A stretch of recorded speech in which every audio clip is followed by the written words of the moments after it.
بسم اللہ الرحمن الرحیم۔ السلام علیکم ورحمۃ اللہ وبرکاتہ۔ میں محمد اسامہ سرسری آپ کی خدمت میں حاضر ہوں، اور آج میں آپ کو ایک بہت اچھی ایپ کے بارے میں بتاؤں گا جس کی ایک ویب سائٹ بھی ہے۔ اس کا نام ہے اردو تھیسارس۔ اس سے ہم کسی بھی لفظ کے بے شمار مترادفات معلوم کر سکتے ہیں، اور لوگوں کے لیے یہ بہت مفید ایپ ہے۔ دیکھیں، یہ میں پلے اسٹور میں گیا یہاں سے،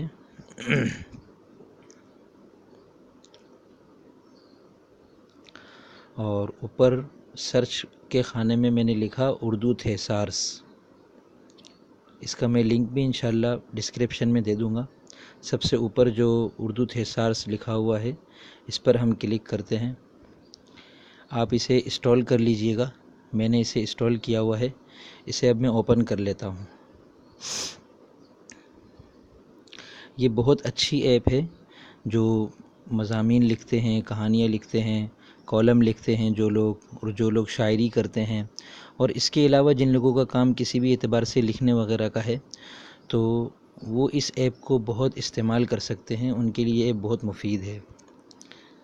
یہ دیکھیں، اس میں سب سے پہلے تو انہوں نے تمام الفاظ کی فہرست دے دی ہے۔ یہ الف سے شروع ہے اور آگے یا تک جا رہے ہیں۔ آپ کسی بھی لفظ پہ کلک کریں، مثلا ابرو پہ میں نے کلک کیا تو یہ کھلا، اور اس میں تمام آپ دیکھ سکتے ہیں، اس کے مترادفات آپ کے سامنے آ گئے ہیں۔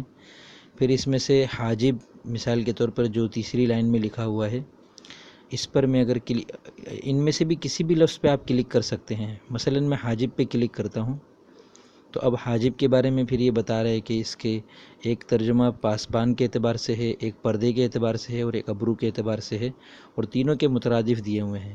اب پاسبان پہ کلک کریں تو پاسبان کے بارے میں بتا دے گا۔ تو یہ بہت اچھی ایپ ہے، ٹھیک ہے نا۔ ایک تو یہ طریقہ ہے کہ اس میں ہم کسی بھی لفظ کے ذریعے سے چلے جائیں، اور دوسرا طریقہ یہ ہے کہ ہم اسے سرچ کر لیں یہاں لکھ کر۔ مثلا لفظ گلشن کا کوئی مترادف آپ کو چاہیے، تو ہم یہاں لکھ دیتے ہیں گلشن، اور یہ گلشن لکھ کر میں نے کلک کیا تو گلشن، گلشن سرائے اور باغ گلشن، یہ چار متعلقہ الفاظ آ گئے ہیں۔ ان میں سے سب سے پہلے لفظ گلشن پہ میں کلک کرتا ہوں تو گلشن کے جتنے مترادفات ہیں وہ سب میرے سامنے آ جائیں گے۔ بوستان، باغ، بستان، چمن، گلزار، گلستان۔ یہ اس کی ضرورت کب پڑتی ہے؟ ایک تو ذخیرہ الفاظ جن نو آموز لکھاریوں کو اپنے لیے بڑھانا ہوتا ہے، انہیں اس کی ضرورت پیش آتی ہے، اور دوسرا جو شاعری کرتے ہیں ان کو بعض اوقات وزن کے اعتبار سے ایک لفظ لانا ہوتا ہے۔ مثلا گلشن کا ہی تذکرہ کرنا ہے، لیکن گلشن تو فعل کے وزن پر ہے، اور ہمیں کوئی لفظ اس کا مترادف چاہیے جو فا کے وزن پر ہو، تو مترادفات میں سے ہم نے دیکھا باغ جو ہے وہ فا کے وزن پر ہے، اور اگر فعو کے وزن پر چاہیے تو چمن ہے، اور اگر مفعول کے وزن پر چاہیے تو بستان اور گلزار ہے، اور اگر مفاعیل کے وزن پر چاہیے تو گلستان ہے۔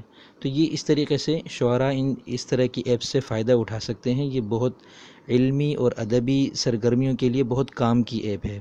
امید ہے آپ کو یہ ویڈیو پسند آئی ہوگی۔ اسے لائک کیجئے اگر پسند آئی ہے تو، اور اسی طرح کی دیگر علمی، ادبی اور مفید ویڈیوز سے فوری طور پر باخبر رہنے کے لیے اور ان سے استفادے کے لیے آپ ہمارے چینل کو سبسکرائب کیجئے۔ السلام علیکم ورحمۃ اللہ وبرکاتہ۔